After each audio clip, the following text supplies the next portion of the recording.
All right, Jordan. Just this past week, Two Right Turns podcast, one of the great podcasts out there. If you guys haven't heard about it, go check it out.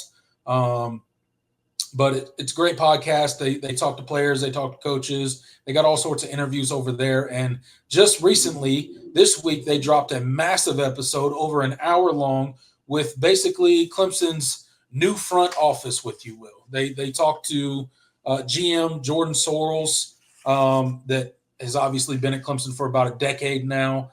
He is not new, but they also had Kevin Kelly, the brand new hire from the LA Chargers, front office guy, been in the NFL for 20 plus years, been a scout, and now he is a part of Clemson's staff, their front office staff, player acquisition staff. So it was really insightful to kind of listen to those two guys and listen to Kevin Kelly and kind of him break down why he chose to come to Clemson and why it was now that he chose to make the transition from the NFL back to college. You heard from Jordan Sorrells and kind of how Clemson has approached the ever evolving world of college football that we currently live in, from player evaluations and player valuations. Obviously, their evaluation on the football field and what they produce there, and then what it means on the money side of things, and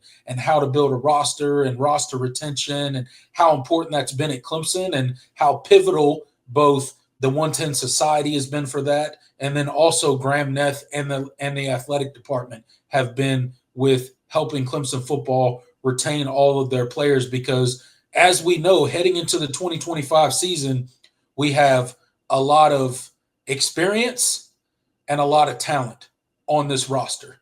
And you put those two things together, and that makes for an expensive football roster, right? So, Jordan, I know you listened to the interview. What were your kind of big takeaways and just keys to what Kevin Kelly and Jordan Sorrells had to say about this Clemson front office and kind of the restructuring that it's gone through this offseason, and kind of how they're projecting forward to the new landscape of college football that we find ourselves in? Yeah, I mean, it was a really insightful interview for a lot of reasons. I thought, they really shed some light on kind of how the process of retaining a roster goes. Yeah. They mentioned some specific examples. They talked about Antonio Williams and kind of what his decision was. His wasn't really leaving Clemson, or at least like in the portal, but obviously in NFL decision, and Blake Miller as well. But they kind of both shed light on kind of how those conversations sort of play out. What's the dynamic look like from that aspect, and then they talked about kind of how they how closely they have to work with the 110 Society, and how, like, in lockstep and in unison they seem to be on that front now, and when it didn't, they probably weren't in the past. And I think you kind of saw that. And I thought Kevin Kelly was really insightful in kind of what he brings as far as his expertise and his sort of experience with in the NFL when it comes to evaluating players, but also making sure that you're managing the financial side of things as well. So it was a really, really great interview. Shout out to Ross Taylor. I think he does a really good job with that podcast. I think it was a lot of insight in terms of how Clemson put together this team and all of that. And they had some fun little tidbits there as far as I didn't know that Kevin Kelly was a high school coach. I didn't either. Yeah. He mentioned that, and I was like, oh, okay. And so I was like, he's been evaluating high school kids basically his entire life, and he said, Right. and the most interesting thing he said was that, yeah, evaluating college versus or high school versus college players, it's not that different to me. It's just kind of the game is the game, and I found that interesting because in my head I always kind of thought, okay, there's a different lens you have to look at things when you're evaluating a high school kid versus a college kid. So that was pretty interesting. Yeah, absolutely. There was a lot of, kind of interesting tidbits that came out of the interview. One of the ones that, I think about when I'm thinking back to the interview is kind of they were talking about, the Texas game, and the clock's at zero there, and they fly back. They get home, I think, at 3 a.m. on Sunday morning, and they were back in the football. The front office was back in the football facility at 11 a.m. that day, and meeting with the first player at noon, which is crazy. Already starting, to kind of turn the page and see what kind of roster retention we're going to have, and talk about numbers with these guys, and basically having, quote unquote contract negotiations with each and every player on the roster, which is crazy. And it's something that I don't think any of us college football fans would have thought would be a thing, 5 short years ago. But here we are, and at the end of every season, what we don't hear about and what we don't see is, our front offices are meeting with every player and talking about finances, and hey, this is kind of where we're at as far as a number value for you. How do you feel? Do you want to go into the portal? Are you looking to stay at Clemson? So on and so forth. So it's just so crazy what goes on in college football, with the new format that we have, and it kind of expedites these guys' maturity, I guess, because they're going into those front office meetings, and they're kind of having, big boy conversations, and they're talking, contract stuff, not official contract stuff, but contract like stuff, when you're talking about, number values, and how you are being valued based on your play on the football field, and what we have on the roster, and so on and so forth. So they're kind of like, these college kids are kind of getting an early insight into, real life, and how, cutthroat business can be, and how some of those difficult conversations have to happen. And it's kind of a crazy world. But one of the other encouraging things was to hear about, and Clemson does a really good job with this, and I know other universities do as well. But these guys kind of not just blowing their money, right? Not just going out and buying, a bunch of stuff, a bunch of material things, but getting them to think about, planning long term for money, and putting that money into, savings plans, and things like that, to make the money that they have now grow over a period of time. So I thought that was interesting to hear about, that they helped the guys out with, and it's a crazy world, of college football that we live in at this point.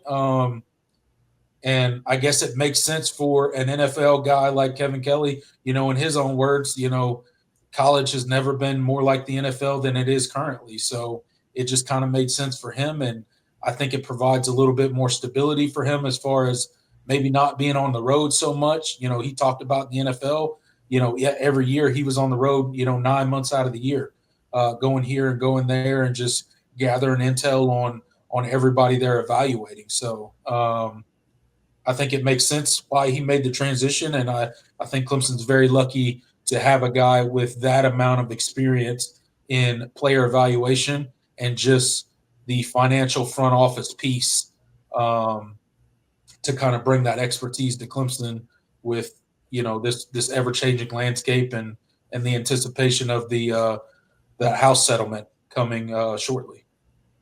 Yeah, it was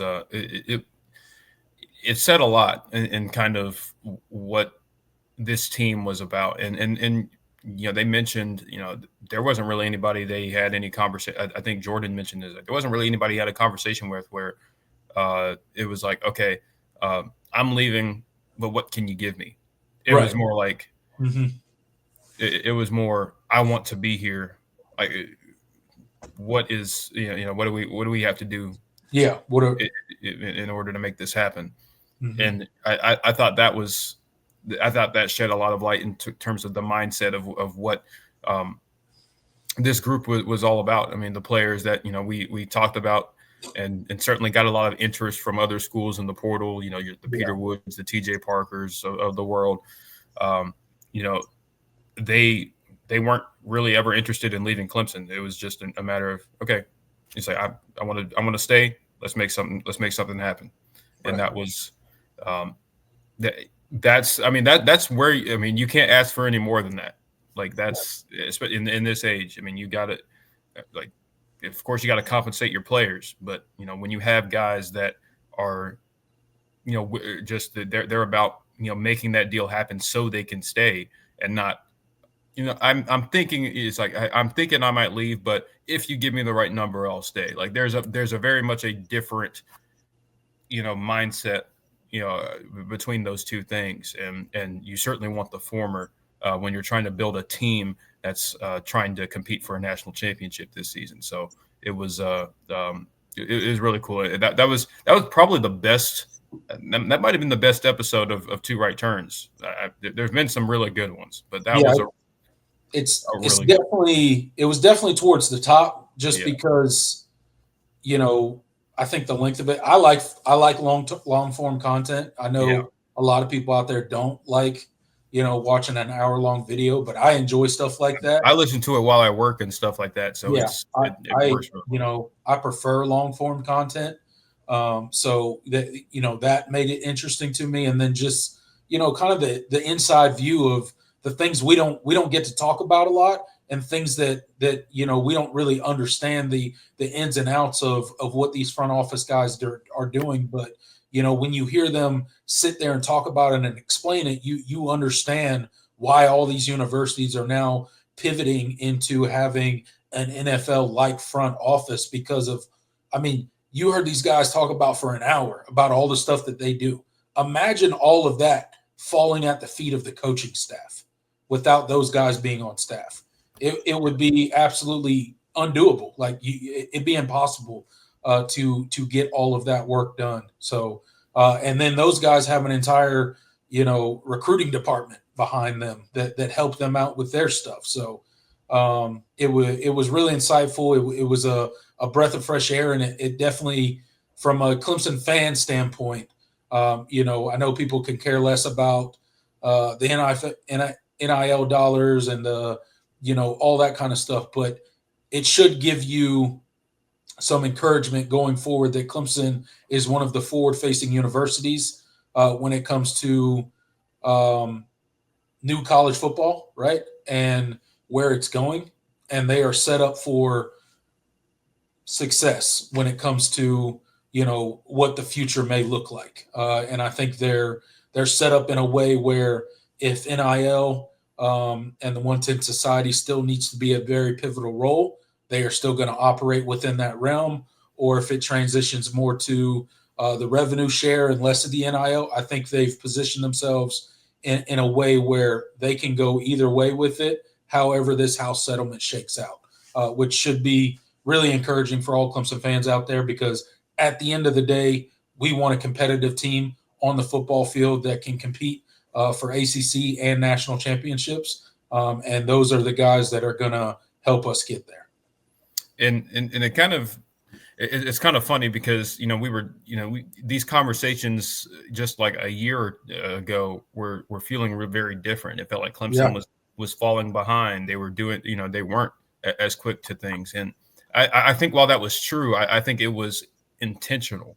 I especially with what's coming down the pipe. I think Graham Neff, in a way, and the rest of the Clemson administration, James Clements, the President Clements, like they all saw the vision, so to speak, and like they knew that, hey, okay, we're going to be we're going to be well positioned, and we're going to take some lumps here early, in terms of losing kids to NIL and maybe having a few starters transfer out or something or anything like that.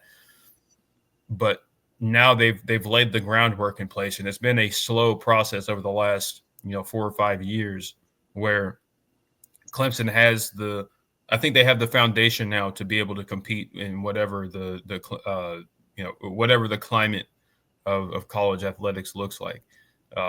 And I think that's a testament to what, Clemson's leadership. You don't get that at a lot of places, and I feel like we kind of take it for granted because we want to be great in Clemson. Of course, just they haven't hit the standard that was set in the late 2010s, Mm-hmm. but you really don't get many universities where from top to bottom administratively they all understand and believe in what they're doing, and there's no like dissent or conflict between them, and because we've seen what that looks like at other schools, and it's really it can be really bad, and I think Clemson has been really fortunate over the last decade, really, just to have an administration that is as in sync with the rest of the athletic programs as this one is. And so I think Clemson fans, we should be more grateful in a lot of ways. Yeah. It really is. You really don't get that at other places and when it doesn't, when they're not in lockstep like that, that's how you get, programs like, well, I'm not going to name names, but you can think of a few, that's for sure. Yeah, you could absolutely think of a few, but Clemson, I think, is set up for success when it comes to the ever-changing landscape of college football, and they've set themselves up in a good place. They got the right hires in place, both in the front office and currently on the coaching staff. So the future is certainly bright, and if you ask Dabo Swinney, the best is yet to come. So I'm going to hold him to it. The expectation is still the expectation. Yeah, I say all that, and it's like it's great, but you got to being set up for success doesn't equal success. You got to actually go. You got to actually go do it. Yeah, absolutely.